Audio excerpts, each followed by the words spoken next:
আসসালামু আলাইকুম সম্মানিত দর্শক।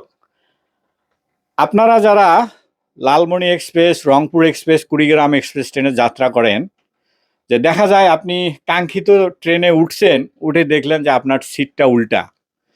তো আজকে আমি এটাই বলবো যে কোন সিট কাটলে, কোন সিটের টিকিট কাটলে আপনি সোজা সিট পাবেন কোন দিকের যাত্রায়, এবং কোন সিটে আপনি টিকিট কাটলে উল্টে সিট পাবেন আপনার যাত্রায়।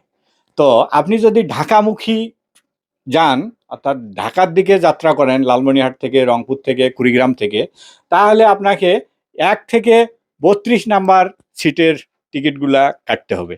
আর যদি ঢাকা থেকে আপনি লালমনিরহাট, রংপুর, কুড়িগ্রামে আসেন, তখন আপনাকে ৩৩ থেকে তার উপরের সংখ্যার সিটের টিকিটগুলো কাটলে আপনি কাঙ্ক্ষিত সোজা সিটের টিকিটটি পাবেন। ধন্যবাদ সবাইকে।